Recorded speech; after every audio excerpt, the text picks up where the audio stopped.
গোবিন্দের হাতের যে বাঁশি, এই বাঁশি বাজলো। একটু বাঁশির সৃষ্টি তত্ত্বটা আপনাদের বলি। ভগবানের হাতের যে বাঁশি আমরা দেখতে পাই, এই বাঁশিটা কিভাবে সৃষ্টি হয়েছিল শুনুন, একটু ছোট করে বলি। সত্যযুগে দেবগুরু বৃহস্পতি নিষ্কাম যজ্ঞ করেছিলেন। সেই যজ্ঞে যখন পূর্ণাহুতি দেন, ওই হোমানল থেকে একটি 25 পর্বের বাঁশের সৃষ্টি হয়। আর সেই 25 পর্বের বাঁশ কয়েকটি খণ্ডে বিভক্ত হয় এবং এক একটি খণ্ড এক এক দেবতার হাতে যন্ত্র তৈরি হয়। সবাই কিন্তু গুনবেন কয়টি খণ্ডে কি কি যন্ত্র হলো। কি বলছে? নবমে বিষ্ণু সারিঙ্গী, বিষ্ণুর সারিঙ্গী হলো 9টি পর্বে। আর সপ্তমে হরকামক, মানে ভোলানাথের হাতে ধনুক হলো 7টি পর্বে। 9 আর 7 কত হয়? যোগ করুন। পঞ্চমে রামক দণ্ড, প্রভু রামচন্দ্রের হাতে ধনুক হলো 5টি পর্বে। তাহলে এবার যোগ করুন। ত্রিপর্বে গান্ডীব অর্জুন, অর্জুনের হাতের গান্ডীব ধনুক যেটা হলো 3টি পর্বে। কটি হলো মা? বাকি থাকলো কটা? একটি। ওই একটি পর্ব বিশ্বকর্মা নিরজনে বসে ভগবান কৃষ্ণের হাতে বাঁশি তৈরি করেছিলেন। দায় গৌর হরিব। তা বিশ্বকর্মার কাছ থেকে যেদিন বাঁশি গ্রহণ করেছিলেন ভগবান কৃষ্ণচন্দ্র, এই বিষয় নিয়ে একটা লীলা আছে, যার নাম হলো বংশী শিক্ষা লীলা। তা সেই বাঁশি বাজলো, রাধা বলে বাজালো। বাঁশি বাজে একই সুরে, যার যেমন কান সে তেমন শোনে। তা কে কেমন সুরে শোনে, কেমন ভাবে শোনে? আজ মহাজন বললেন মাতা যশোমতী শোনে। যখন গোবিন্দ বাঁশি বাজায় কি কিভাবে শুনছে সেটাই বললেন। মাতা যশোমতী শোনে, ননী দে মাননী, আর নন্দয়োপানন্দ শোনে, এই তো বাধায়ানি। আজ নন্দয়োপানন্দ শুনে, এই তো বাধায়ানি। সখাগণ শোনে বাঁশি, চলে গোঠে যায়, আর রাধা রানী শোনে বাঁশি, একবার ঘাটে এসো রায়। হরি বল, হরি বল। তাহলে গোবিন্দ বাঁশি বাজায় একই সুরে, যার যেমন কান সে তেমন শোনে। মানে একটা ঘটনা মনে পড়ে গেল বাবা, একটু বলি। একটা গাছে এক পাখি ডাকছে, আর গাছতলা দিয়ে 4 জন বন্ধু যাচ্ছে। তা 4 জন বন্ধু 4 রকম কাজ করে। কেউ হচ্ছে ব্যবসাদার, কেউ আবার বৈষ্ণব, একজন সাধু, আবার কেউ মুসলমান, আবার কেউ যারা মাটির জিনিস তৈরি করে তাদের কি বলে? হ্যাঁ, কুমু। এই 4 জন যাচ্ছে। এখন গাছের পাখি ডাকছে তার মতো করে, তার ভাষায়। আর নিচ থেকে মানে গাছের তলা দিয়ে যে 4 জন যাচ্ছে, 4 জনের মধ্যে বলা বলি করছে, বলতো বন্ধু গাছের পাখি কি বলে? যে জন বৈষ্ণব তাকে জিজ্ঞাসা করছে, এই যে বলো তো গাছের পাখি কি বলছে? বলছে হরে কৃষ্ণ রাধা। যেই না বলেছে হরে কৃষ্ণ রাধা, এবার যে ব্যবসাদার সে হঠাৎ বলে উঠলো, না রে না। আরে না রে না, হরে কৃষ্ণ রাধা বলেনি। ভালো করে শোন পাখি কি বলছে। কি বলছে? বলছে পেঁয়াজ রসুন আদা। এবার যে কিনা কুমোর মানে মাটির জিনিস তৈরি করে, সে হঠাৎ বলে উঠলো, আরে বন্ধু, আরে না, ও পেঁয়াজ রসুন আদাও বলছে না, হরে কৃষ্ণ রাধাও বলছে না। ও কি বলছে জানিস? ও বলছে হাড়ি কলসি নাদা। এবার আরেকজন যে আছে, যেজন মুসলমান, হ্যাঁ, কি বলছে? কি বলছে? বাহ, হরি বল। তার মানে বাবা, যে যেমন শোনে সে তো তেমনই বলবে মা। হ্যাঁ, হরি বল। বাঁশি বাজে একই সুরে, যার যেমন কান সে তেমনই শোনে। হরি বল। তা আজ আমার গোবিন্দ বাজাচ্ছেন রাধা বলে, রাধা রাধা বলে বাঁশি বাজাচ্ছেন। মহাজন বললেন, দেখো রাধা রাধা বলি কানাই পুরে মোহনবাসী। হরি বল। রাধা রাধা বলি কানাই পুরিল মোহনবাসী। বাঁশি বাজাইল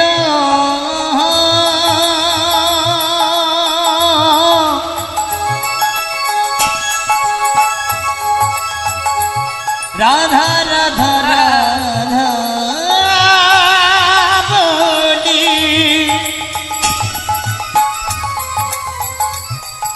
বাঁশি বাজিল বাজিল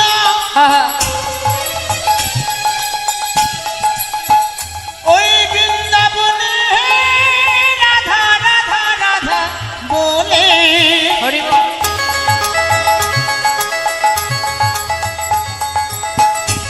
বাঁশি বাজিল রাধা রাধা রাধা বলে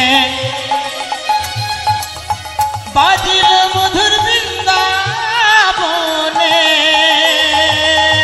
রাধা রাধা বলি কানাই পুরে মোহনবাসী। তখন রাধা রাধা বলে কানাই পুরে মোহনবাসী। শ্রীরাধিকার কর্ণে তাহা প্রবেশিল আসি। আর শ্রীরাধিকার কর্ণে তাহা প্রবেশিল আসি। শুনি ধ্বনি সুবদনে অধীর হইয়া। শুনি ধ্বনি সুবদনে অধীর হইয়া। বলে বধূরে ভেটিতে যাব আপনার দিয়া। আরে বধূরে ভেটিতে যাব আপনার দিয়া। রায় শেখর কহে এই কথা বটে, চলো চলো যাই মোরা ওই মথুরার হাটে। মথুরার হাটে। সুবল সখাকে বলছে, আরে সখা একবার আমার রাধারানীকে এনে দেখা। সুবল বলছে, দেখ কানাই, যখন তখন তাকে এনে দেখা বললে আনা যাবে না, কারণ সে বাদিনীর ঘরে বাস করে। কি করে আনবো তাকে? তুই এক কাজ কর, তুই আপাতত বাঁশিটা বাজা, তারপরে চিন্তা পরে হবে। বাঁশি বাজিয়ে রাধারানীকে জানিয়ে দে যে তুই তাকে দেখতে চাস। গোবিন্দ আমার বাঁশি বাজালেন, শুনলেন কে? যার উদ্দেশ্যে বাজালেন, রাধারানী। হরিবোল হরিবোল। এখন বাঁশি তো বাজলো বাবা, আর এদিকে কি হলো দেখুন। সুবল সখা বলছে, তুই এক কাজ কর, যদি রাধারানীকে দেখতে চাস, এই বনের ভিতরে যে মা আছে, আমাদের যে যোগমায়া যোগেশ্বরী, এই যোগমায়াকে দেখুন বাবা। আপনারা জানেন যেদিন শ্রীকৃষ্ণের জন্ম হয়, সামনে আসছে দিন জন্মাষ্টমী। তাই এই জন্মাষ্টমীতে ভগবান অষ্টম গর্ভের সন্তান হয়ে এসেছিলেন, কিন্তু কংসের কারাগারে যিনি এসেছিলেন তিনি হলেন মা যোগমায়া। মা দেবকীর গর্ভে যিনি এসেছিলেন, মানে দেবকীর গর্ভে এসেছিলেন গোবিন্দ, তাকে যখন নিয়ে যায় গোকুলে, নিয়ে যাবার পর যে কন্যাকে নিয়ে আসেন, সেই কন্যাকে, হরিবল, সেই কন্যাকে যাকে নিয়ে এসেছিলেন মাথায় করে, যিনি হলেন সেই যোগমায়া যোগেশ্বরী। আর সেই যে যোগমায়া, মানে কংস যাকে মারার জন্য আছাড় মেরে ফেলতে চাইছিলেন, ছুটে গিয়ে ওপরে উঠে বলেছিলেন, তোমারে বধিবে যে গোকুলে বাড়িছে সে, ইনি হলেন সেই যোগমায়া যোগেশ্বরী, যিনি গোবিন্দের সাথে সাথে এসেছিলেন এই ধরায়। সর্বদাই গোবিন্দের সমস্ত লীলার মধ্যে তিনি থাকতেন। মা যোগমায়াকে আশ্রয় না করে ভগবান কখনো কোনো লীলা করেননি। আর মা দুর্গা, যিনি হলেন মহামায়া, আর এই যে মা যোগমায়া, তাই যোগমায়াকে স্মরণ করে সর্বদাই যিনি হলেন গোবিন্দের অন্তরঙ্গ শক্তি, আর মহামায়া যিনি হলেন বহিরাঙ্গ শক্তি। তাই অন্তরঙ্গ শক্তি মা যোগমায়াকে স্মরণ করবার মাত্রই মা যোগমায়া বলে উঠলেন, হে প্রভু, আমি জানি তুমি কেন আমাকে স্মরণ করেছ। তবে প্রভু, যদি তুমি রাধারানীকে দেখতে চাও, তাহলে কোনো না কোনো একটা ছলনার আশ্রয় নিতে হবে। কি সেই ছলনা? না, তুমি দান নেবার জন্য একটি মঙ্গল ঘট স্থাপন করে পথের ধারে দাঁড়াও, আর আমি রাধারানীকে ওই বাদিনীর ঘর থেকে মথুরার হাটে যাবার ছলা করে বাহির করে নিয়ে আসব। গোবিন্দকে দাঁড় করালেন কিভাবে? দানই সাজিয়ে। এখন বাবা আমাদের জানতে হবে, এই যে দান, দান কিন্তু জগতে অনেক রকম আছে। তার মধ্যে তিনটে দানের কথা আমি বলি। তিনটি দান, রক্তদান, বস্ত্রদান, অন্নদান, অনেক রকমেরই দান আছে, তাই না? এই যে তিনটি দান, এই তিনটি দান হচ্ছে তামসিক দান, রাজসিক দান, সাত্ত্বিক দান। যত রকমের দান হয় এই দানের তিনটি নাম আছে, তামসিক, রাজসিক আর সাত্ত্বিক। তামসিক দান কোনগুলো? যেগুলোর মধ্যে মনে করুন আপনার কোনো একটা উপকার করে দিল কোনো এক বন্ধু, আপনি তাকে দান করছেন অর্থ, তবে কি জন্য? মদ্যপান করার জন্য। আছে না? দেখবেন অনেকে দেয়, হ্যাঁ রে বন্ধু তুই আমার এত উপকার করেছিস, তাহলে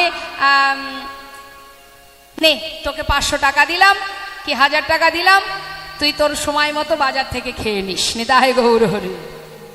এটাও কিন্তু দান বাবা। কিন্তু এই যে দান, উভয় অপরাধ, যে দেবে এবং যে নেবে দুজনেরই অপরাধ। এটাকে বলা হয় তামসিক দান। রাজসিক দানটা কেমন? আপনার অনেক টাকা আছে, আপনি কোনো না কোনো হরিবাসরে দান করছেন, আপনি বস্ত্র দান করছেন, অন্ন দান করছেন, 50,000 টাকা হরিবাসরে ডোনেশন করছেন। এই যে দান করলেন, করার পিছনে আপনার একটা উদ্দেশ্য থাকবে। সেটা কি? আমি এত কিছু দিয়েছি, যখনই আমি যাব আমাকে সব থেকে বড় চেয়ারটা, দামি চেয়ারটা দেবে। আমি যখনই যাব আমার নাম বারবার মাইকে ঘোষণা করবে, আমাকে সবাই মাথায় করে রাখবে। এই যে যশ খ্যাতি পাবার আশা, এটাকে বলা হয় রাজসিক দান।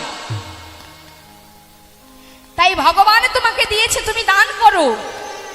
তোমাকে দিয়েছে, তুমি দান করো। আর তুমি যে দান করছো, জেনে রাখো দান কাকে করছো?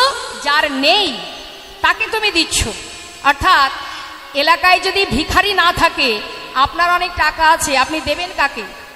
যদি আপনার কাছে কোনো ভিখারি ভিক্ষা না চায়, তাহলে আপনি দিতে পারবেন? তাহলে দিচ্ছেন আপনি, তাহলে পুণ্যটা হচ্ছে কার? আপনি কিন্তু দান করছেন, তাহলে লাভ হচ্ছে আপনার। আর ভিখারি আছে বলেই আপনি দান করতে পারছেন।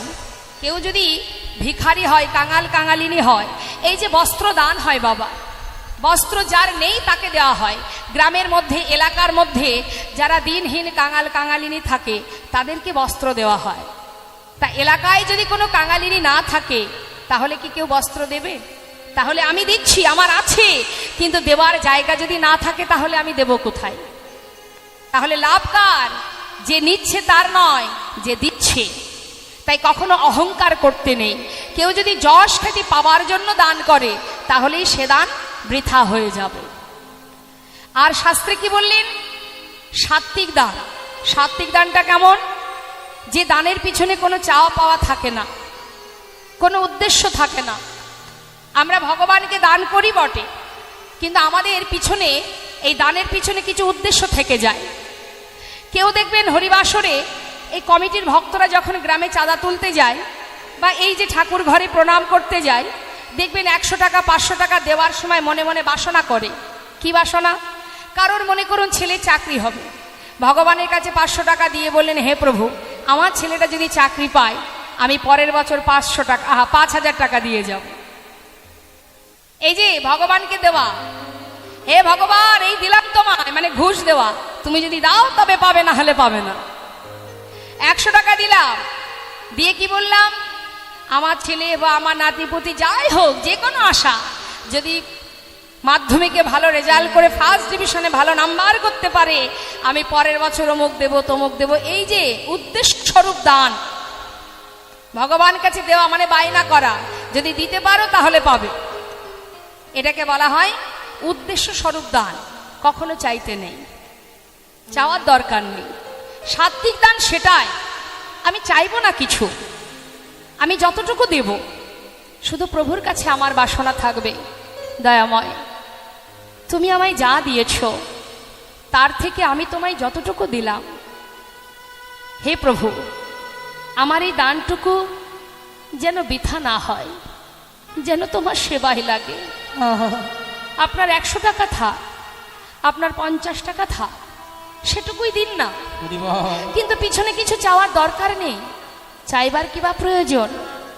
না চাইতে সব পাওয়া যায়, যদি একবার তাকে ভরসা করা যায়, যদি বিশ্বাস করা যায়। কোনো প্রয়োজন নেই। সুদামা সারা জীবন কষ্ট পেয়েছে, তার পিতৃ সম্পদ থেকে শুরু করে যা কিছু ছিল একটু একটু করে ভগবান সব কেড়ে নিয়েছিলেন। অবশেষে গাছের গোড়ায় তার স্ত্রী তার সন্তানদের নিয়ে দিন কাটত, কিন্তু কোনোদিন কৃষ্ণের কাছে কিচ্ছু সে চায়নি, কিন্তু নিঃশ্বাসে প্রশ্বাসে শুধু তাকেই ভালোবেসে গেছে, নাম জপ করে গেছে। তাই শাস্ত্রে বললেন চাইতে হয় না, চাওয়ার কোনো দরকার নেই। এই ভুলগুলো আমাদেরকে শুধরাতে হবে। অনেকে আছে দেখবেন অনেকে আছে বাবা 100 টাকা দিয়ে বলে আমার নামটা একটু ঘোষণা করে দিন। এটা কার জন্য? সাধারণ মানুষ যেন জানতে পারে যে আমি 100 টাকা দিয়েছি। হরিবল। কোনো লাভ আছে? মানুষকে জানিয়ে লাভ আছে কিছু? হরিবল। আপনি যার উদ্দেশ্যে দিচ্ছেন সে জানলেই তো যথেষ্ট। তার মানে এই দান কিন্তু আপনার বৃথা হয়ে যাচ্ছে, জেনে রাখুন। আবার অনেক ভক্ত আছে, তারা যতই দিক না কেন তারা শুধু একটাই কথা বলে, যেন আমার নামটুকু বলো না। হরিবল। আমি যার উদ্দেশ্যে দিয়েছি যদি তার সেবায় লেগে যায়, এটাই আমার জীবনের বড় পাওয়া। তাই কখনো নিজের যশ খ্যাতি পাওয়ার জন্য, সম্মান বাড়ানোর জন্য, নিজের জন্য কখনো কোনোদিন ভগবানের কাছে কিছু চাইতে নেই, বলতে নেই, দরকার নেই। সবই পাবে। হৃদয় মন্দিরে পরমাত্মা রূপে ভগবান বসে আছে, তুমি বলার আগেই সে সবই জানতে পারবে। তুমি কি করছো, কোথায় যাচ্ছ, কিভাবে চলছো, সবই সে জানে। আসুন একটা ভজনের মধ্যে দিয়ে আপনাদের আমি বলবো, প্রত্যেকটা কথা আমি বুঝিয়ে দেব কি বলছে। দেখুন শাস্ত্রে বলছে, হিন্দি ভজন আমি বাংলায় বুঝিয়ে দেব, খুব সুন্দর। কি বলছে? আহা, বংশীওয়ালে, বংশীওয়ালে মানে কৃষ্ণ। কি বলছে? এক ভক্ত বলছে, বংশীওয়ালে কো তুম ইয়াদ কর লো। ইয়াদ করা মানে স্মরণ করা। তুমি গোবিন্দকে স্মরণ করো, তাহলে কি হবে? এক পলকে তোমার সমস্ত কষ্ট দূর হবে, যখন তুমি পরিপূর্ণভাবে তাকে বিশ্বাস করতে শিখবে। বংশীওয়ালে কো তুম ইয়াদ কর লো, বংশীওয়ালে কো তুম ইয়াদ কর লো, कष्ट पल में कटेंगे तुम्हारे। बंसी वाले ओ बंसी वाले को तुम याद करना, कष्ट पल में कटेंगे तुम्हारे। बंसी वाले को तुम याद कर लो, बंसी वाले को तुम याद कर लो, कष्ट पल में कटेंगे तुम्हारे। उसने कर दी, हाँ उसने कर दी, उसने कर दी नजर जब दया की, सारे कंगर बनेंगे सितारे। बंसी वाले को तुम याद कर लो, कष्ट पल में कटेंगे तुम्हारे। बंसी वाले को तुम याद कर लो।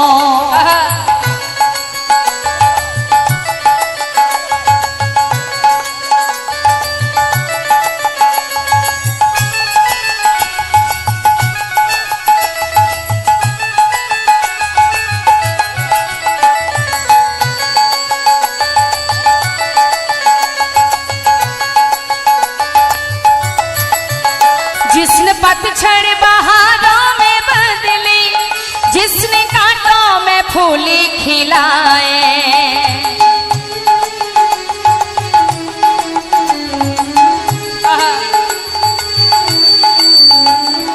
কি বলেন কথাটা? যিনি একমাত্র পারেন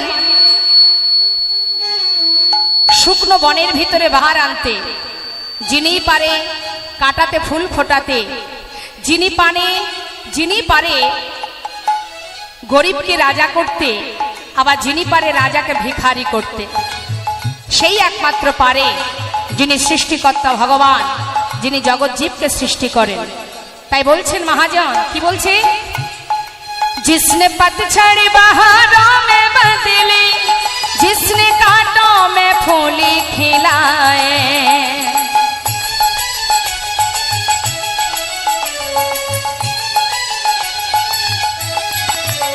जिसने सर पे कई मुफलिसों के ताज हीरे जड़त है सजाए, तेरी झोली में हाँ तेरी झोली में, ओ तेरी झोली में, हाँ तेरी झोली में, तेरी झोली में तुम देख लेना, बोहे भर देंगे खुद चाँद तारे। बंसी वाले को तुम याद कर लो, बंसी वाले को तुम याद कर लो, कष्ट पल में कटेंगे तुम्हारे, बंसी वाले को तुम याद कर लो।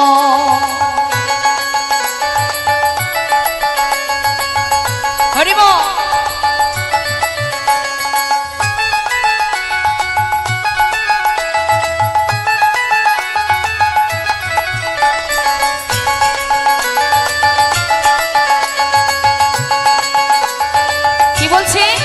तुम छुपाओ उसी से भला, कौन कैसा वो सब जानते हैं।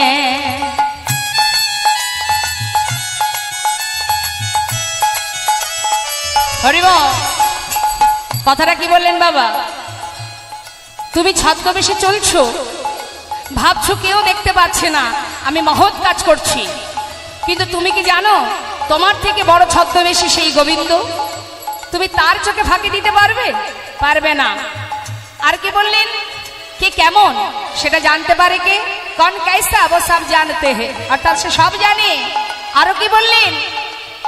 तेरी मन की कटरिया में क्या है बा, অর্থাৎ তোমার মনের মধ্যে কি চলছে কেউ জানুক বা না জানুক সে কিন্তু জানে। তাই কত সুন্দর বলছে মহাজন, तेरी मन की कटरिया में क्या है बाखबर है बस सब जानते हैं, तो ना चाहते हैं हाँ वो ना चाहते हैं, ओ ना चाहते हैं, ओ ना चाहते हैं, वो ना चाहते हैं उंगली पे सबको, हम खिलौने का बस में हमारे। बंसी विदाई गौर हरि बोल हरि बोल। कर लो, बंसी वाले को तुम याद कर लो, कष्ट पल में कटेंगे तुम्हारे, कष्ट पल में कटेंगे विदाई गौर हरि बोल गौर हरि बोल। कटेंगे तुम्हारे, कष्ट पल में कटेंगे तुम्हारे। কার মনের খবর কি চলছে, কার মনে কি আছে, যিনি এখানে বসে আছে অন্তর্যামী তার কিছু জানতে বাকি থাকে না বাবা। তাই আজ দেখুন স্বয়ং গোবিন্দ আমার সুন্দরভাবে তিনি যখন মুরলীর ধ্বনি করলেন, প্রেমময়ী রাধারানী জানতে পারলেন, আর এদিকে মা যোগমায়া তাড়াতাড়ি করে গোবিন্দকে দানি সাজিয়ে তাকে বসিয়ে রেখে এবার যাচ্ছে। মহাজন বললেন দান যদি করতে হয় নিজেকে দান করো, দান যদি করতে হয় গোবিন্দ চরণে দান করো, সপে দাও তার চরণে। আর কি এটাকে বলা হয় সাত্বিক দান, গোবিন্দ সেবার তরে দান, ভক্ত সেবার তরে দান, শ্রেষ্ঠ দান, উত্তম দান। এবার গোবিন্দকে দানি সাজিয়ে দাঁড় করিয়ে রেখে মা যোগমায়া যাচ্ছেন বড়িমায়ের রূপ ধারণ করে মধুময় শ্রীধাম বৃন্দাবনে, যাবটে জটিলা ভবনে। হরি বল। এখন জটিলা ভবনে রাধারানী গোবিন্দের বাঁশির ধ্বনি শ্রবণ করে সে কিন্তু মা ওই বাদিনীর ঘরে বসে ছটফট করছে, কেমন করে বধূর কাছে যাব। হঠাৎ যোগাযোগ ঘটানোর জন্য মা যোগমায়া তিনি আসছেন যাবটে, আর ছলনা করেছেন কি দধিদুগ্ধ ঘৃত ঘোল বিক্রি করার ছলনা, ঘোমটা দিয়ে বড় করে এবার গুটি গুটি পায়ে যাচ্ছে আর সকলকে ডাকতে ডাকতে যাচ্ছে। কি বলছে? তোরা কে বিকে যাবি ও পাড়ার গোয়ালিনীরা, তোরা কেউ বিকে হরি বল হরি বল। ও পাড়ার গোয়ালিনীরা, তোরা কেউ বিকে যাবিল ও পাড়ার গোয়ালিনীরা, ওই দধি দুগ্ধ ঘিত ছানা, দধি দুধ ঘিত ওরা ঘোলে, ভর্তি যুক্ত ঘিত ঘোলে, দধি দুধ ঘিত ঘোলে, তোরা বিকে যাবিল ও পাড়ার গোয়ালিনীরা, তোরা কেউ দিকে যাবি গো ও পাড়ার গোয়ালিনীরা।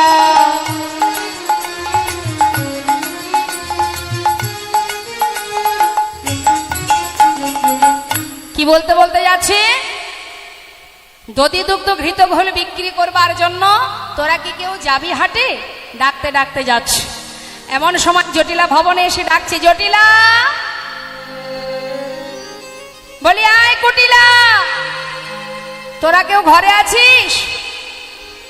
যেই না চিৎকার করে ডেকেছে বাবা, সঙ্গে সঙ্গে কুটিলা তাড়াতাড়ি করে এসে দরজা খুলেছে। দরজা খুলে দেখছে বাইরে বৃদ্ধ বুড়িমায়। বুড়িমাইকে নিয়ে গিয়ে ঘরের মধ্যে বসালেন। আর বুড়িমায়, কোনো না কোনো ছলনা তো করতে হবে। আপনি ভগবানের সেবার জন্য যদি কখনো কোনো ছলনা করেন, কখনো কোনো সময় যদি আপনাকে গোবিন্দ দর্শনের জন্য বা গোবিন্দ সেবার জন্য আপনাকে যদি মিথ্যা কথাও বলতে হয়, আপনি জেনে রাখুন এতে কিন্তু কোনো অপরাধ হয় না। শ্রীমতী রাধারানী সূর্য পূজার ছলা করে গিয়েছিলেন গোবিন্দ সেবায়। মা শাশুড়ির কাছ থেকে অনুমতি নিয়ে তিনি কিন্তু মিথ্যা বলেছিলেন, কিন্তু সম্পূর্ণ মিথ্যা বলা ভুল হবে। তার কারণ গিয়েছিলেন গোবিন্দ দর্শনে, কিন্তু সেও ভানু পূজা করেছিলেন, সূর্য পূজাও করেছিলেন, আবার গোবিন্দের সেবাও দিয়েছিলেন। তাই গৌর হরিবল। তাই আজ মা যোগমায়া বৃদ্ধ বুড়িমায়ের রূপ ধারণ করে এসে জটিলার ঘরে বসে বলে, এই জটিলে, বয়স তো কম হয়নি, হ্যাঁ ভালোই তো বয়স হয়েছে দেখছি। তা বলি অনেক তো বয়স হলো, বলি মরবি কবে রে? হ্যাঁ আচ্ছা আচ্ছা, যাকগে তোর বাড়িতে এলাম, তোরা সবাই ভালো আছিস তো? ভালো আছিস? যাক, তা আজ এলাম কেন জানিস? শুনলাম ওই মথুরার হাটে নাকি ঘিয়ের দরে ঘোল বিক্রি হচ্ছে। চিন্তা করলাম আমি তো হাটে যাব, তা আমি তো সর্বদাই তোদের ভালোই চাই, তা যদি তোরা কেউ যাস। বড়িমাই, ও বড়িমাই, জটিলা বলছে, ও মা কি আর বলবো তোমায়, যাওয়ার মতো সেই বয়স কি আমার আর আছে গো? হ্যাঁ দেখতে পাচ্ছ না, চোখে ঠিকঠাক দেখতে পাই না, কানে একটু একটু শুনতে পাই, ঠিকঠাক চলতে পারি না, আমি আর কি করে হাটে যাই বলো? যখন ক্ষমতা ছিল প্রতিদিন হাটে গেছি, এখন আর সে ক্ষমতা নেই, কি করে যাব? এই শোন, আরে তা তুই না হয় পারবি না, তা তোর মেয়ে কুটিলা আছে তো, তাকে না হয় আমার সঙ্গে পাঠিয়ে দে। যা বলেছো বলেছো, আর বলো না মা, আমার মেয়েকে আমি হাটে পাঠাতে পারবো না। কেন কেন? ওর যে ঠিক স্বভাবটা ভালো নয় মা, ওকে যদি আমি হাটে পাঠাই, আমার মেয়ে কুটিলা, ওর এমনই স্বভাব, যে কোনো কারণেই হোক ঠিক কারোর না কারোর সঙ্গে গন্ডগোল পাকিয়ে ঝগড়া বাঁধিয়ে তারপর বাড়ি ঢুকবে। মাগো, ওকে আমি হাটে পাঠাতে পারবো না। সে কি রে, সে আর বলে কথা? শোনো শোনো মা, আমি আমার মেয়েকে হাটে পাঠাবো না, ওর অনেক গুণ আছে। ওর গুণের কথা শুনবে? মায়েরা আপনারা বলুন তো, কুটিলা কি শুধু বৃন্দাবনেই আছে?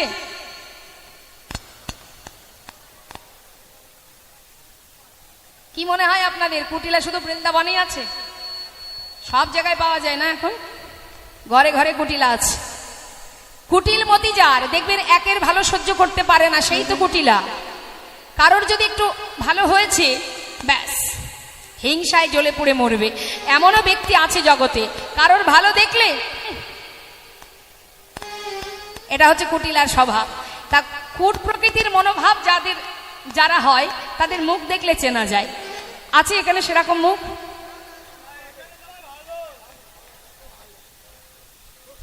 আছে? সবাইকে দেখা যাচ্ছে না যদিও।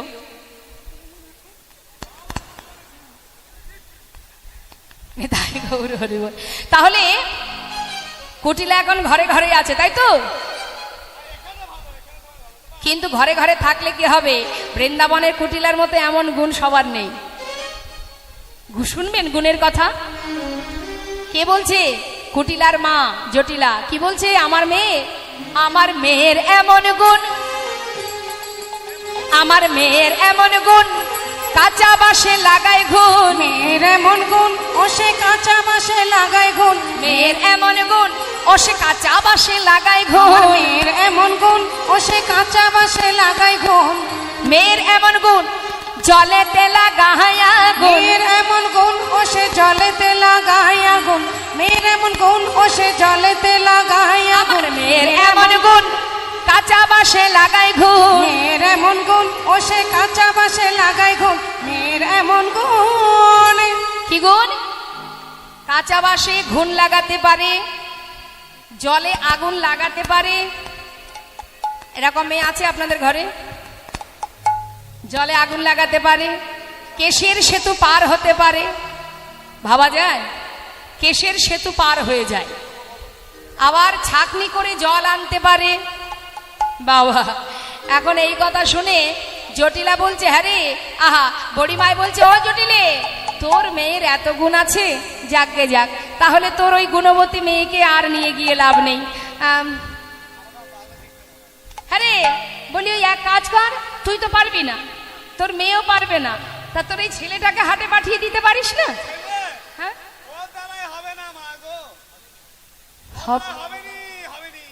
কেন?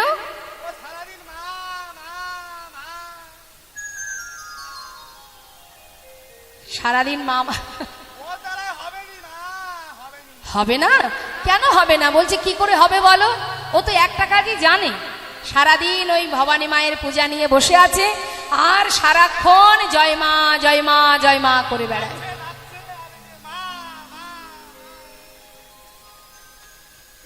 তাহলে আর কি করা যাবে? তুই পারবি না, তোর মেয়ে চিন্তা করছে যে জন্য আসা, যে উদ্দেশ্যে আমার আশা, সবার কথা যখন হয়ে গেল, এবার আসল কথাটা বলা যাক। বলছে, শোন জটিলে, হালে করে বড় লোক হয়েছিস তো, তাই জাত ব্যবসা ছেড়ে দিয়েছিস। কথায় আছে, জাত ব্যবসা কখনো ছাড়তে নেই। ওরে, আজ যে রাজা, কাল সে ভিখারি। বলা যায়? কোন দিন কপালে কি হবে? আজ না হয় ধনী আছিস, কাল যদি গরিব হয়ে যাস। একটা কথা আছে না মা, বসে খেলে রাজার ভান্ডার ফুরিয়ে যায়, কি তাই না? তা শোন, কখনো জাত ব্যবসা ছাড়তে নেই। তাই বলি, আমি তো হাটে যাচ্ছি, তোরা যদি যাস তা যাক। বলি শোন, হ্যাঁ রে, এই সবার কথাই তো জিজ্ঞাসা করলাম, কিন্তু আমাদের নাতনির কথাটা জিজ্ঞাসা করা হলো না। কিরে, আমার নাতনিটা কেমন আছে রে? ভালো আছে? তা তোর আমার যে নাতনিটা তোর ঘরের বৌমা করেছিস, তা তোর কথা, তুই তো শাশুড়ি, তোর কথাটা তা শোনে তো? যাক, কাজকর্ম সব ঠিকঠাক করে তো? দেখুন, ওই ওমা শ্রীমতী রাধারানী কিন্তু সম্পর্কে বড়িমায় তার দিদিমা হয়। হ্যাঁ, বড়িমাইকে দিদিমা বলে, মানে মাতা কৃত্তিদা দেবীর মা হচ্ছে এই যোগমায়া। এখন যোগমায়ের সম্পর্কে রাধারানী দিদিমা হয়। তা বলছে, আমার ওই নাতনিটা ভালো আছে তো? দেখ জটিলে, একটা কথা বলি। কি হলো?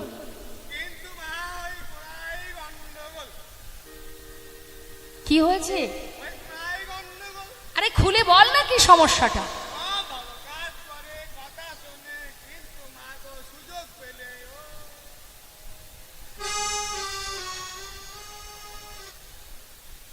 মানে একটু খুলে বলবি?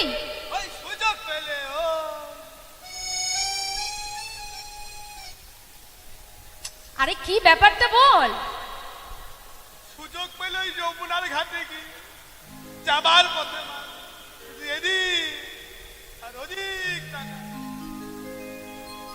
এই ব্যাপার? ও আচ্ছা আচ্ছা, হ্যাঁ রে, এই জটিলে, তোর ওই আমার নাতনি যাবার কালে এদিক ওদিক তাকায়? ঠিক আছে, দাঁড়া, একটা কাজ করি। আজ যদি আমি তোর চরণ ছুঁয়ে ওকে প্রতিজ্ঞা করাতে পারি, তা তুই কি তোর বৌমা, মানে আমার নাতনিটাকে আমার সঙ্গে হাটে পাঠাবি?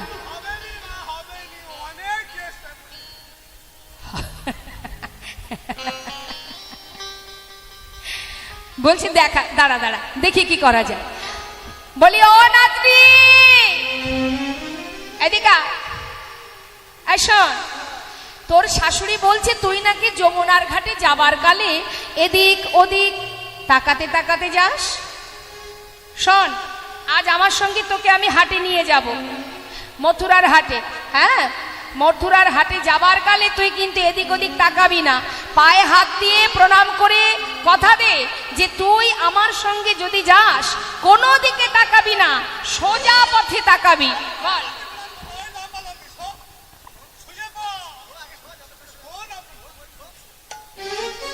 এই পায়ে হাত দিয়ে প্রণাম করলাম, এদিক ওদিক কোনো দিকে তাকাবো না, সোজা যাবো, তো বাঁকা পেলে দাঁড়িয়ে যাবো। হরি বল। সঙ্গে সঙ্গে রাধারানী আমার শাশুড়ি চরণ ছুঁয়ে বললেন, ওগো বড়ি মাই, আজ আমি শাশুড়ির চরণ ছুঁয়ে প্রতিজ্ঞা করিলাম। কি প্রতিজ্ঞা? আজ যদি আমি মথুরার হাটে যাবার অনুমতি পাই, আমি এদিক ওদিক কোনো দিকে চাইব না। দরকার আছে? আজকে আর সে কদম গাছের ডালে বসে আছে তাই চাইতে হবে? সে তো আজ দাঁড়িয়ে আছে পথের ধারে। তাই সুযোগ পেয়ে রাধারানী কি বললেন, এই আমি কথা দিলাম, আমি এদিক ওদিক কোনো দিকে তাকাবো না, আমি একদিকে চাহিব। নিতাই গৌর হরি বল, হরি বল। আমি এদিক ওদিক চাহিব না, একদিকে চাহিব। এদিক ওদিক চাইব না মা, একদিকে চাহিব। এদিক ওদিক চাইব না মা, একদিকে চাহিব। আমি এদিক ওদিক চাইব না মা, একদিকে চাহিব। আমি এদিক ওদিক চাইব না, এই প্রতিজ্ঞা করিলাম আমি। নিতাই গৌর হরি বল। বলি প্রতিজ্ঞা করলাম আমি এদিক ওদিক চাইব না মা, আমি একদিকে চাহিব। একদিকে চাহিব। প্রতিজ্ঞা হলো আমি একদিকেই চাইবো, একদিকে তাকাবো, এদিক ওদিক কোনো দিকে তাকাবো না। বলি হ্যাঁ রে, এই জটিলে, তাহলে হলো? তোর বৌমা কথা দিয়েছে, তাহলে আর চিন্তা আছে? তাহলে এবার পাঠিয়ে দে। যাও মা, আমি তোমাকে ভরসা করি, বিশ্বাস করি, তবে সাবধান, নিয়ে যাচ্ছ যাও, দেখো মা যেটা আমাদের ভয় সেটা যেন না হয়। হরি হরি। ঠিক আছে, চিন্তা করিস না, যাও মা, তাড়াতাড়ি করে বৌমাকে গুছিয়ে নিতে বলো। শ্রীমতী রাধারানী আমার এবার বড়িমাইকে নিয়ে সুন্দর করে গোবিন্দ সেবার জন্য সাজাচ্ছেন মা। হরি হরি। এখন আমাদের জানতে হবে মা, সত্যি কি জটিলা কুটিলা কৃষ্ণবাদিনী? সত্যি কি তারা গোবিন্দকে ভালোবাসে না? আমরা ভাবি এটাই, জটিলা কুটিলা গোবিন্দকে ভালোবাসে না, কৃষ্ণবাদিনী। কিন্তু মহাজন বললেন জটিলা কুটিলাও গোবিন্দকে বড় ভালোবাসে। তার প্রমাণ দিয়েছিলেন জটিলা কুটিলা কবে? যেদিন রাধারানী সর্বস্ব পরিত্যাগ করে বৃন্দাবন ছেড়ে প্রভাসে যাবার কালে যখন পথের বাহির হয়েছিল, তখন জটিলা কুটিলা আর আয়ান তিনজনে রাধারানীকে আটকাবার যখন চেষ্টা করে, তখন রাধারানী আমার মা যোগমায়াকে স্মরণ করে কালী মূর্তি ধারণ করে আয়ানের সেই পুরবের কথা স্মরণ করিয়েছিলেন। সেই সময় জটিলা কুটিলা বলেছিলেন যে তোকে আমরা ঘরে কেন বেঁধে রেখেছিলাম জানিস? ঘরের মধ্যে যুগল পাওয়ার জন্য। তাই জটিলা কুটিলা কিন্তু কৃষ্ণবাদিনী নয় বাবা। রাধারানীকে বেঁধে রাখতো কেন ঘরে? না, যমুনার ঘাটে যখনই বৌমা যাবে, সেখানে গিয়ে যেই না গোবিন্দকে স্মরণ করবে, সেই গোবিন্দ ছুটে আসবে রাধার কাছে। আর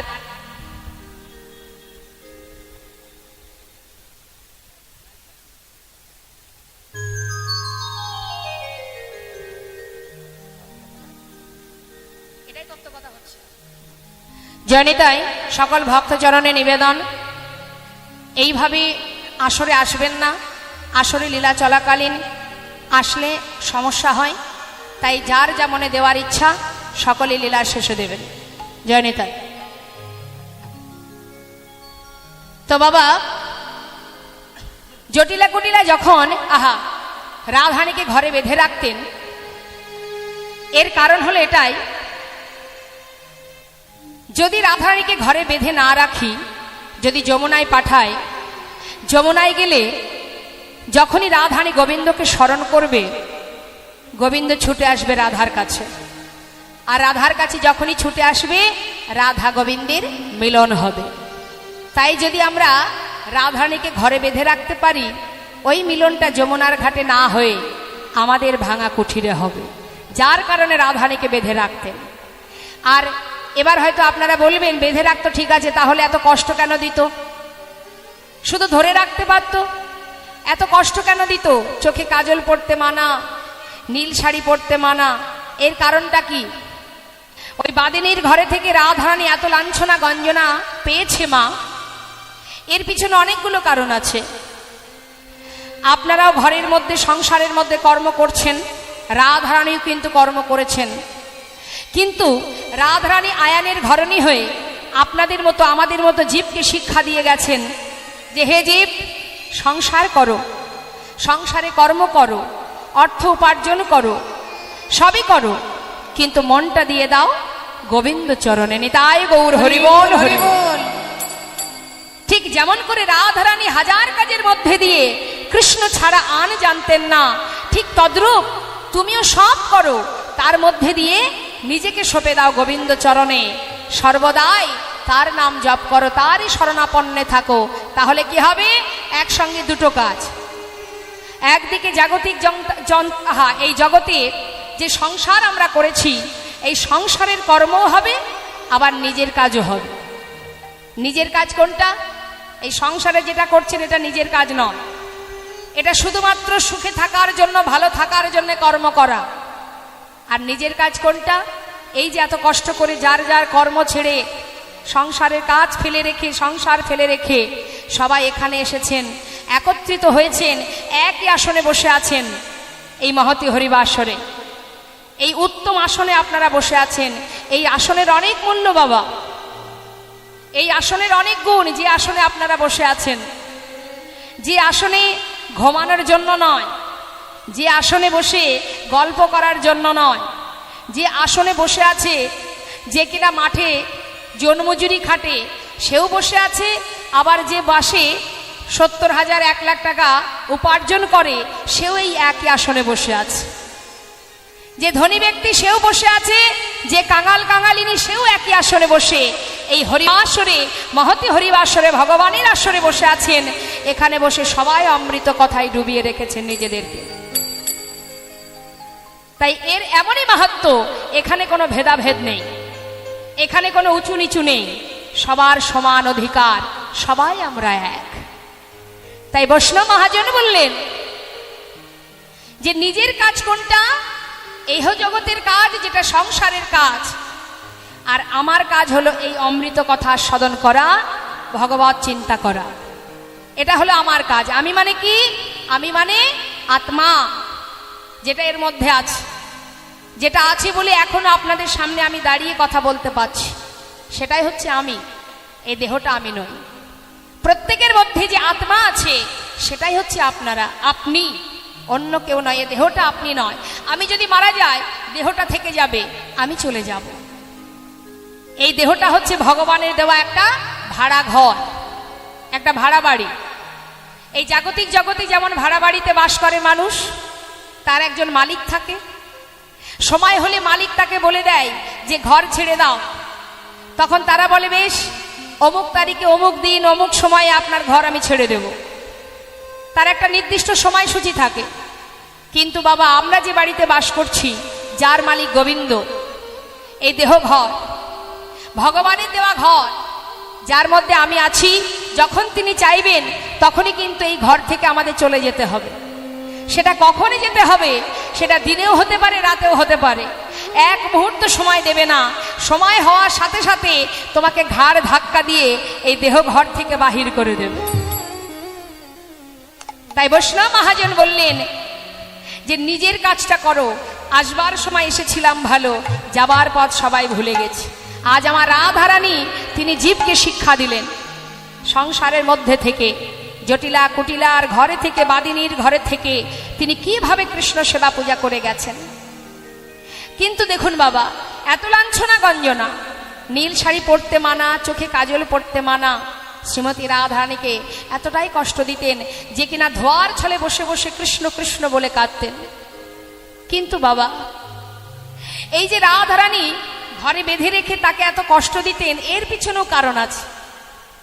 সে কারণটা কি না, জটিলা কুটিলা জানে ভগবান সব সইতে পারে, পারে না দুটো জিনিস। দুটো বিষয় তিনি কিন্তু মেনে নেন না বা সইতে পারেন না। একটা হচ্ছে কারণ মনের অহংকার, আরেকটি হলো কোনো ভক্তের চোখের জল।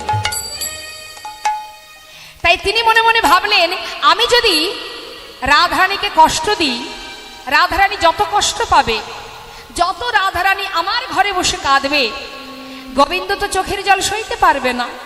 রাধারানী চোখে জল দেখলে ছুটে আসবে রাধারানীর কাছে, আর আমরা যত কষ্ট দেব রাধারানীকে, রাধারানী তত তাড়াতাড়ি গোবিন্দকে স্মরণ করবে।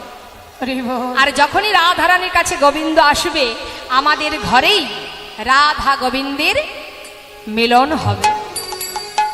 আর রাধা গোবিন্দের যখন মিলন হবে, আমরা ঘরে বসে যুগল দর্শনে পাব। হরিবল হরিবল দর্শনে পাব, ঘরে বসে যুগল দর্শনে পাব। ঘরে বসে যুগল দর্শনে পাব, নয়ন যুগল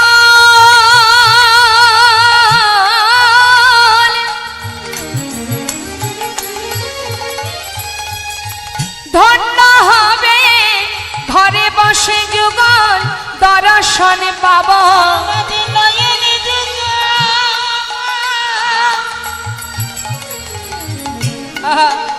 নয়ন যুগল ধন্য হবে, আমরা ঘরে বসে যুগল দর্শন পাবো।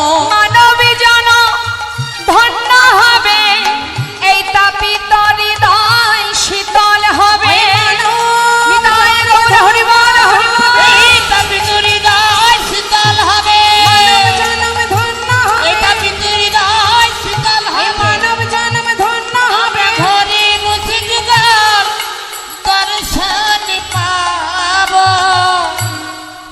তাই তো রাধারানীকে কষ্ট দিতেন জয়নিদা।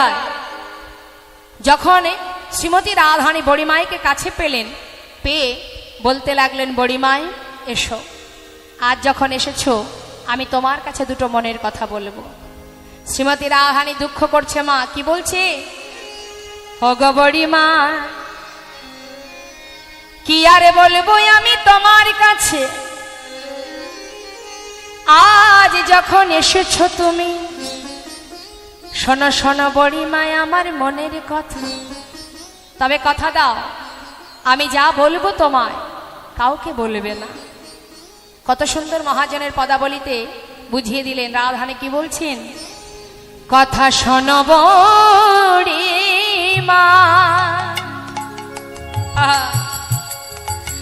আমি কহিতে ডরাই, যে মর মনের দুঃখ। কথা শোনো গো বড়িমা, হরিব আমি কহিতে ডরাই, যে মোর মনের দুঃখ। কথা কারে না কহবি, শপথ আমার দেখাবি সচাদ মুখ। কথা করে না কহবি, শপথ আমার দেখাবি সচাদ মুখ। বাঘিনী মাঝারে বসত আমার, কথাটা কি বললেন? পদাবলিতে বললেন বাঘিনী মাঝারে বসত আমার।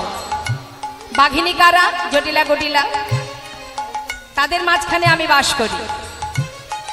হে বড়িমা, বাঘিনী মাঝারে বসত আমার, অগনা ছাড়ি দীঘল মাঝারে ওই বসত আমার, না চারি দীঘল। কি কহব বিশেষ আঙ্গিনা বিদে, অগনা পরি নিলাম কি কহব বিশেষ আঙ্গিনা বিদে, না পড়ি নিলাম নীল বসন আমার পরিতে মানা। বসন আমার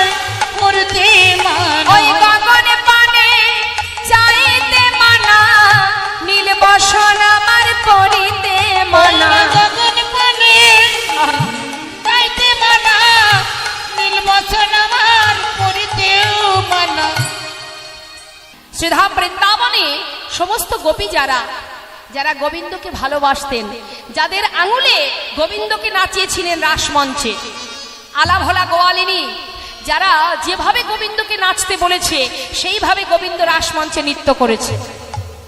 এটা ছিল শুধুমাত্র প্রেম আর শুদ্ধ ভক্তি, যেখানে কোনো পাণ্ডিত্য ছিল না। বৃন্দাবনের আলাভোলা গোয়ালিনী যারা কৃষ্ণ ছাড়া তারা আর কিছু দেখত না, যে কিনা উদ্ধব কৃষ্ণের প্রিয় সখা, যে কিনা বিশ্বকর্মা বৃহস্পতি গুরু বৃহস্পতির কাছ থেকে পাণ্ডিত্য অর্জন করেছিলেন, যিনি পাণ্ডিত্য দিয়ে গোবিন্দকে ভালোবাসতেন, সেই উদ্ধব কৃষ্ণের সখা, যে কিনা জ্ঞান মার্গের ভক্তি দিয়ে গোবিন্দকে ভালোবাসতেন। জ্ঞান দ্বারা সে জানতেন যে গোবিন্দ কে, সে জানতেন। তাই একদিন গোবিন্দকে মথুরায় দ্বারকায় যখন গোবিন্দ কাঁদছে, মা তার কান্না দেখে জিজ্ঞাসা করছে, সখা তুমি কাঁদছো কেন, তোমার চোখে জল কেন? ভগবান কৃষ্ণ বলে উঠলেন, উদ্ধব আমার বৃন্দাবনের কথা মনে পড়েছে। বৃন্দাবনের কথা?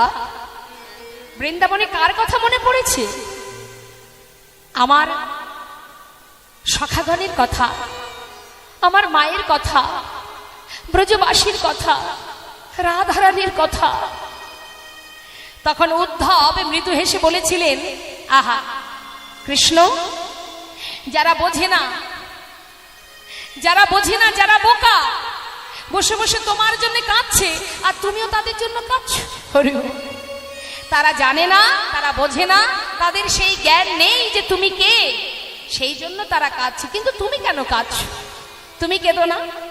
তখন কৃষ্ণ উদ্ধবকে বলেছিল, উদ্ধব তুমি এক কাজ করো, তুমি বৃন্দাবনে যাও, সবাইকে গিয়ে বলো তারা যেন আমার জন্য আর না কাঁদে। যাও।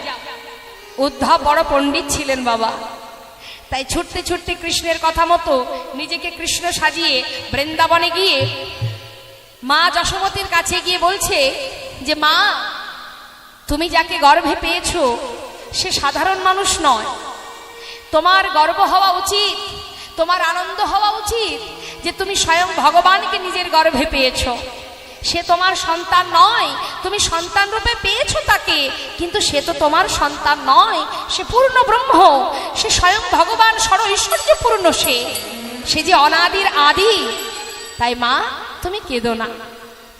তখন মাতা যশোমতী বলেছিলেন, উদ্ধব ভেবেছিলাম তুই বড় পণ্ডিত, এখন দেখছি তোর মতো বোকা জগতে আর কেহ নাই। তাই গৌর হরি। ওরে আমার ছেলে যদি ভগবান হবে, তাহলে বল যে বিশ্ব ব্রহ্মাণ্ডের মালিক, সে কেন আমার আঁচল ধরে ননি খাবার জন্য বসে বসে কাঁদতো? তার তো অভাব নেই, সে তো ভগবান। তাহলে যে ভগবান হবে সে কেন আমার আঁচল ধরে খাবার জন্য কাঁদবে? বল, তোর মতো বোকা দেখছি আর কেউ নেই। হ্যাঁ রে উদ্ধব, যেখান থেকে এসেছিস সেখানে চলে যা, আমাকে বলতে আসিস না। বৃন্দাবনে যার কাছে গেছে বাবা, সেখান থেকে পরাজিত হয়ে অবশেষে উদ্ধব তার যত পাণ্ডিত্যই থাকুক না কেন, হাতে রাধা নাম জপ করতে করতে সে আবার পুনরায় গোবিন্দের কাছে ফিরে গিয়েছিলেন। তাই গৌর হরিব বুঝেছিলেন যে ভক্তি দিয়েই ভগবানকে বাঁধা যায়, পাণ্ডিত্য দিয়ে কোনোদিন গোবিন্দকে পাওয়া যায় না। সবার ঊর্ধ্বে হলো ভক্তি। তাই জটিলা কুটিলা জানে যে রাধারানীকে ঘরে বেঁধে রাখলে একদিন না একদিন আমরা রাধা গোবিন্দের যুগল দর্শন পাব। এতটাই ভালোবাসতেন, তাই তো রাধারানীকে কষ্ট দিতেন যাতে তাড়াতাড়ি গোবিন্দকে আমরা কাছে পাই। হরি হরি। এখন শ্রীমতী রাধারানী বড়িমাইকে বলছে, বড়িমাই আমি এমন ঘরে বাস করি, এই বাঘিনী মাঝারে বসত হামারও, না ছাড়ি দীঘল শ্বাস। আমার দীঘল শ্বাস মানে কি? দীর্ঘশ্বাস। দেখবেন কষ্ট হলে মনের মধ্যে আমরা দীর্ঘশ্বাস ছাড়ি, তাই না? রাধারানী দীর্ঘশ্বাস ছাড়তে পারতেন না, এতটাই কষ্ট ওই জটিলার ঘরে পেয়েছেন রাধারানী। বলছে, বড়িমাই কি আর বলবো তোমায়, মনে মনে স্থির করেছি নিন্দুকের মুখে অনালভে যাইয়া যাইব বন্ধু আপাশে। আমি নিন্দুকের মুখে হরিব অনলভে যাইয়া যাইব বধুয়া পা বড়িমা যা আছে কপালে তাই হোক মন কহায়ে উদ্ধব দাস কপালে তাহাই তাই হোক মন কহে উদ্ধব দাস। কি বললেন মহাজন? মহাজন লীলার পাশে দাঁড়িয়ে বললেন উদ্ধব দাসের এই সুন্দর পদাবলী যে নিন্দুকের মুখে অনল ভেজাইয়া যাইব বন্ধু আবাস, অর্থাৎ আমি আমার বধূর কাছে যাব, যা আছে কপালে তাই হোক মোর কহে উদ্ধব দাস। এমন সময় বড়িমায় বলে রাধে তুই চিন্তা করিস না, পথের মাঝে গোবিন্দ দাঁড়িয়ে আছে দানি সেজে, সাজাগো পসরা যেতে হবে মথুরা। রাধানি বললেন বড়িমায় পসরা তো সাজিয়েই রেখেছি। কোন পসরা? দেহ পসরা। বড়িমায় বললেন দেহ পসরা সাজালে হবে না, দধি দুগ্ধ ঘৃত ঘোলে পসরা সাজাও, কারণ জাগতিক জগৎকে দেখাতে হবে তো, তাই দধি দুগ্ধ ঘৃত ঘোলে পসরা সাজিয়ে চলো আমরা যাত্রা করি। এবার শ্রীমতী রাধারানী গোবিন্দ সেবায় যাওয়ার জন্য তাড়াতাড়ি করে পসরা সাজাচ্ছেন মা। তো কি কি সাজাচ্ছেন দেখুন কিভাবে সাজাচ্ছেন। মহাজন কি বললেন? মহানা মুরলী রাবে মোহনা মুরলী রাবে আকুল করিল সবে মোহন মুরলী রাধে আকুল করিল সবে আরিচিত ধরনে না যা রে আহা মরি রে আরিচিত ও ধরনে না যা রে আহা মরি রে আরিচিত আহা মরি রে আরিচিত আহা মরি রে আরিচিত ও ধরনে না যা রে। কি বললেন? মোহন মুরলী রবে আকুল করিল সবে আর চিত ধরনে না যায়। ও বড়িমা চলো চলো বড়িমা মথুরা রবিকে যা। চলো চলো বুড়িমায় মথুরা রবিকে যায়, দান ছলে ভেটিব কানা দান ছলে ভেটিব কানা ওই গান চলে ভিজিব কানা আনন্দে আকুল চিত অঙ্গ ভেল পুলকিত আনন্দে আকুল চিত অঙ্গে ভেল পুলকিত নদী কুলচিত অঙ্গ ভেল কুলচিত শুনিয়া গোবিন্দ পথে রানী শুনিয়া গোবিন্দ পথে ওইরা শুনিয়া গোবিন্দ পথে গানে সুবর্ণের ভাণ্ড ভরি দধি দুগ্ধ ছানা পুরি সুবর্ণের ভাণ্ড ভরি দধি দুগ্ধ ছানা পুরি সারি সারি পসরায়ু পরে ওইরা সারি সারি পছরা রূপ করে তাহাতে উড়নে ভালি বিচিত্র নেতের ফালি তাহাতে উড়নে ভালি বিচিত্র নেতের ফালি তাহাতে উড়নে ভালি বিচিত্র নেতের ফালি দাসে শিরে ঝলমল করে দাসী শিরে করে ঝলমল ও দাসে শিরে করে ঝলমল দধি দুগ্ধ ঘৃত ঘোলে পসরা সাজিয়ে সুন্দর করে একটা শুদ্ধ বস্ত্র দিয়ে ঢেকে নিলেন। কেন? জেনে রাখুন, গোবিন্দ সেবার জন্য আপনি যেটাই তৈরি করুন, যে সামগ্রী নিয়ে যান না কেন, তার উপরে একটা শুদ্ধ বস্ত্র দিয়ে ঢেকে নেবেন, কখনো খালিভাবে আলগাভাবে নিয়ে যেতে নেই।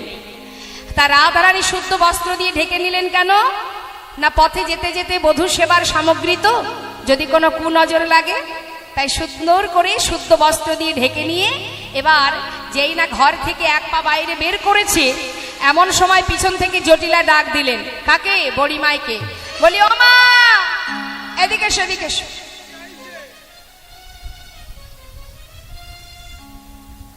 দেখো মা যাচ্ছ যাও, তা যাওয়ার আগে একটা এইদিকে আমার দিকে যাচ্ছ যাও, যাওয়ার আগে একটা কথা শুনে যাও। বলি শোনো, বৌমাকে নিয়ে প্রথম হাটে যাচ্ছ, একে তো আমার বৌমাকে নিয়ে পাড়ার লোক কত কথা বলে, তাই না? কিমা বলে তো, পাড়ার লোকেরও জ্বালা, শুধু কি আর পাড়ার লোকের জ্বালা, আবার ঘরে শাশুড়ি ননদির জ্বালা। রাধারানীকে কত জ্বালা সইতে হয়। তা এখন বড়িমায় বলছে শোনো তুমি যাচ্ছ যাও, তবে দেখো মা যেন তার নামটি করো না, যেন তার নামটি করো না, তার নামটি করো না, যেন তার নামটি করো না, যে নামে বউ পাগলিনী তার নামটি করো না, যে নামে বউ পাগলিনী তার নামটি করো না। কি বললেন কথাটা? সব সাবধান, যে নামে আমার বৌমা পাগলিনী যেন তার নাম করো না। বাবা বড়িমাই কি বুঝতে পারছে না কথাটা? সবই কিন্তু বুঝতে পারছে, মনে মনে চিন্তা করছে জটিলে রে তোর মুখ থেকে আজকে ওই নামটা শুনবো তারপর আমি যাব। তুই যখন বলবি না তোর মুখ থেকে আজ আমি কৃষ্ণ নাম শুনে তবেই হাটে যাব। ঠিক আছে, সঙ্গে সঙ্গে কি বলছে বড়িমাই ছলনা করলে, আরে আয় জটিলে শোন এদিকে আয়। তুই কার নাম করতে বারণ করছিস? হ্যাঁ ওই যে বললি না যেন তার নামটি করো না, মানে কার নাম করতে বারণ করছিস রে? শ্রীরামের কথা বলছিস?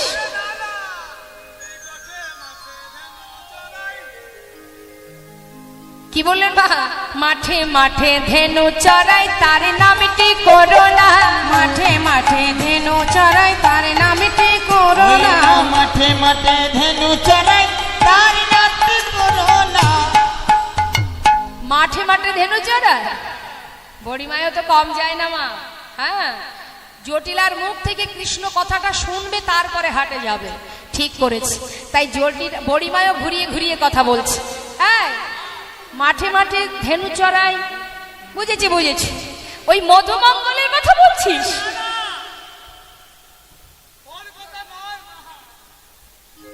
ওর কথা নয়। দেখ জটিলে, সবে মাত্র যাত্রা করেছি, শুভ কাজে বাহির হলাম, পিছন থেকে ডাক দিয়ে যাত্রাটা অশুভ করে দিলি। আবার এত ঘুরিয়ে পেঁচিয়ে কথা বলার কি আছে? সোজা সাপটা বলে দে না কার নামটা। ননি চুরি করে খায় তার নামটি করো না, ননি চুরি করে খায় তার নামটি করো ওই না, না ননি চুরি করে খায় তার নামটি করো না। জটিলাও কিন্তু কম নয়, কোন রকমের নামটা বলছে না, শুধু ঘুরিয়ে ঘুরিয়ে বলছে। আরে ননি চুরি করে, আচ্ছা বুঝেছি বুঝেছি, তুই ওই সুদামার কথা বলছিস? হ্যাঁ, সুদামের কথা বলছিস না? দেখ জটিলা, যা বলবি তাড়াতাড়ি বল, অত হেয়ালি ভালো লাগছে না।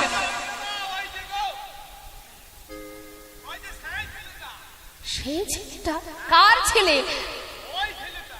নাম কি তার? নন্দের বেটা কেলে ছড়া তার নামটি করো না, নন্দের বেটা কেলে ছোড়া তার নামটি করো ওই না, না নন্দের বেটা কেলে ছড়া তার নামটি করো না। নন্দের বেটা কেলে ছোড়া? আরে তুই কৃষ্ণের কথা বলছিস?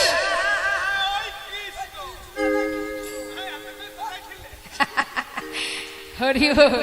মনে মনে চিন্তা করছে বড়িমা, এই তো হলো, বলবি না? এখন বারবার করে যখন ঘুরিয়ে ঘুরিয়ে কথা বলবেন দেখবেন বাবা কিছুতেই হয়তো আপনি মনে আনতে পারছেন না। হঠাৎ পাশের কোনো ব্যক্তি যদি একবার সেটা বলে দেয় দেখবেন মুখ থেকে বারবার বেরিয়ে আসে, হ্যাঁ হ্যাঁ কৃষ্ণ কৃষ্ণ কৃষ্ণ কৃষ্ণ। যেই না বলেছে বড়িমাই বলছে বাহ, আরে শুনবো বলেই তো এতক্ষণ অপেক্ষা করছিলাম। আরে কৃষ্ণ, আয়, ওর কথা কেন স্মরণ করতে যাব? কি জন্য স্মরণ করব ওর কথা? আমরা কি ওর খাই না পড়ি তাই যে ওর কথা বলতে যাব? শোন, আমরা ওই কেলে ছড়ার নাম করি না আমরা। আচ্ছা তুই বল, হ্যাঁ রে তুই বল কার নাম করতে হবে বল।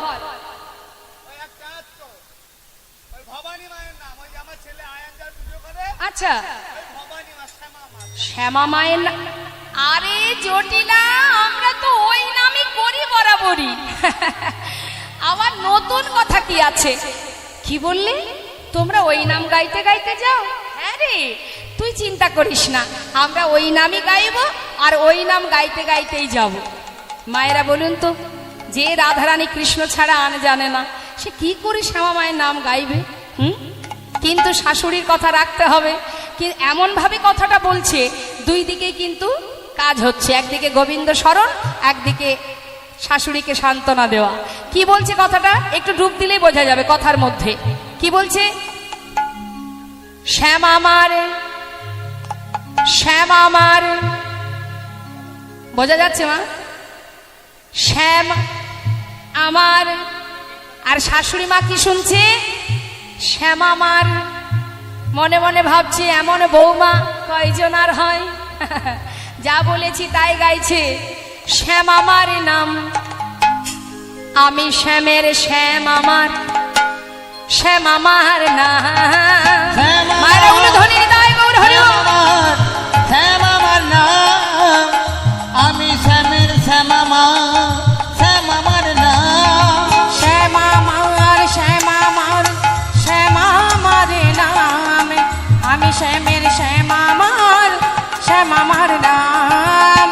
শ্যাম আমার, শ্যাম আমার, শ্যাম আমার নাম। হরি বল, হরি বল, মায়েরা উলুধ্বনি। শ্যাম আমার, শ্যাম আমার নাম। আর শ্যাম আমার, শ্যাম আমার, শ্যাম আমার নাম, আমি শ্যামের শ্যাম আমার, শ্যাম আমার নাম। শ্যাম আমার, শ্যাম আমার, শ্যাম আমার নাম, আমি শ্যামের শ্যাম আমার, শ্যাম আমার নাম। শ্যাম আমার, শ্যাম আমার, শ্যাম আমার নাম, আমি শ্যামের শ্যাম আমার, শ্যাম আমার ও নাম। শ্যাম আমার, শ্যাম আমার, শ্যাম আমার নাম, আমি শ্যামের শ্যাম আমার, শ্যাম আমার নাম। আর শ্যাম আমার, শ্যাম আমার, শ্যাম আমার নাম, আমি শ্যামের শ্যাম আমার, শ্যাম আমার নাম। বলো শ্যাম আমার, শ্যাম আমার, শ্যাম আমার নাম, আমি শ্যামের শ্যাম আমার, শ্যাম আমার নাম। হরি বল, হরি বল, হৃদয় গৌর হরি বল। নাম, আমি শ্যামের শ্যাম আমার, শ্যাম আমার নাম। বলো শ্যাম আমার, শ্যাম আমার, শ্যাম আমার নাম, আমি শ্যামের শ্যাম আমার, শ্যাম আমার নাম। শ্রীমতী রাধানী শ্যামামার শ্যামামার গাইতে গাইতে যাচ্ছেন।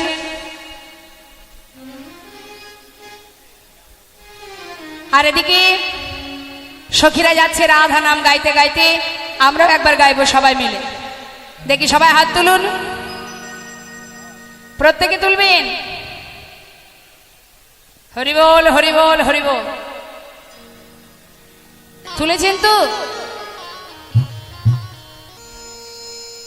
মাঝে মাঝে দেখতে পাচ্ছি হাত ওঠেনি, কি ব্যাপার? হাত তুলতে কষ্ট? তারা বাড়িতে রেখে এসছে হাতগুলো। ওমা একটু হাতগুলো তুলুন তো দেখি কার কার হাত আছে।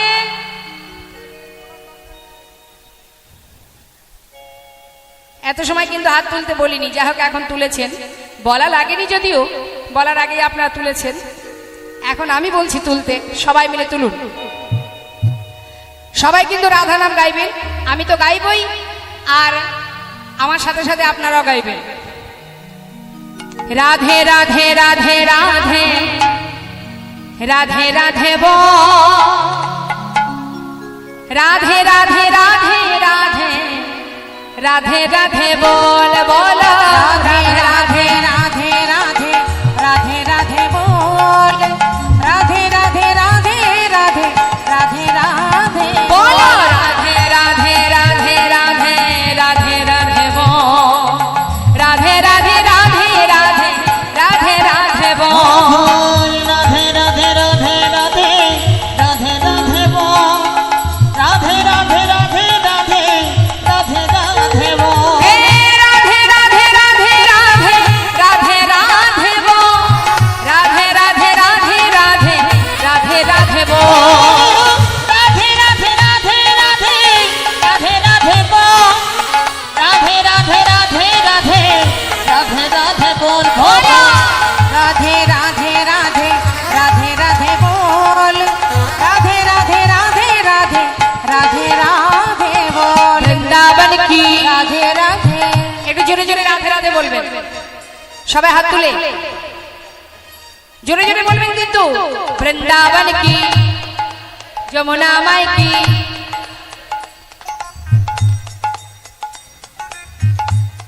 আটানা হয়েছে, আটানা বাকি আছে এখন। কখনো ঝগড়া করেছেন? আর বাবারা বলতে পারবে। বাবা বলুন তো, মায়েরা কি ঝগড়া করে? করে না? ঝগড়া করার সময় দেখবেন ও 2 কিলোমিটার দূর থেকে শোনা যাবে গলার আওয়াজ। হ্যাঁ হ্যাঁ, কিন্তু হরিনামে বসে গোবিন্দের নাম গাওয়ার সময়, তার নাম করার সময় তখন গলা দিয়ে আর কি করে সুর বেরোবে? বসে বসে যদি এইভাবে হাতে তালি দেয়, মনের জোরটা তৈরি হবে? অনেকে দেখবেন হাতে তালি দেয় ঠিক এইভাবে, মানে ইচ্ছা নেই। কীর্তনিয়া বলেছে বাধ্য হয়ে হাতে তালি দেও। হ্যাঁ, দায় থেকে এইভাবে হাতে তালি দিলে কোনো লাভ নেই। এই যে হাতে তালি দেওয়া হয় দুটি বাহু তুলে, এর অনেকগুলো উপকার আছে। জোরে জোরে হাতে তালি দিলে কি হয়? আমাদের শরীরের অলসতা কেটে যায়, জড়তা যদি থাকে কেটে যায়। অনেকে দেখবেন প্রাণ ভরে হাতে তালি দেয়। আবার জোরে জোরে হাতে তালি দিলে কি হয় দেখবেন, এটা একটা আমাদের শরীরের একটা প্রাণায়াম হয়ে যায়, তাই না? রামদেবজি বলেছে না, জোরে জোরে হাতে তালি দিলে অনেক শরীরের রোগ সেরে যাবে। গেল দুটো উপকার। আর হরিবাসরে বসে যদি কেউ হাতে তালি দেয়, তাহলে এটাও একটা গোবিন্দের সেবা হয়। 3টে কারণ, কতগুলো উপকার দেখুন। আবার যদি কেউ জোরে জোরে হাতে তালি দেয়, তাহলে দেখবেন অনেক, যদি আপনার আশেপাশে কোনো বাধা থাকে সেগুলো সরে যাবে। বাধা মানে দেখবেন হরিবাসরের মধ্যে অনেক বাধা সৃষ্টি করার মানুষ থাকে, যে নিজে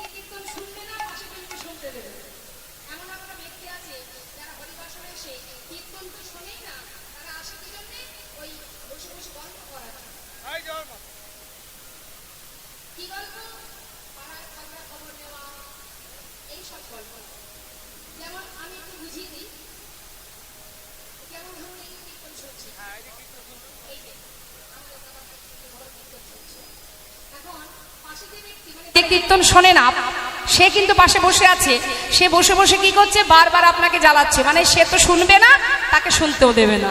ঠিক তেমন ব্যক্তি সে কি করবে? বারবার দেখবেন ডাকবে, এই দিদি, এই দিদি শোন না, এই বলছি, এই একটা কথা বলবো। কিছুক্ষণ পর হয়তো বলল, শোন না, এই দিদি, আরে আমি তো সেই বাল্যকালের বান্ধবী, তাই না? শোন না, বলছি শুনলাম নাকি কার মেয়ে,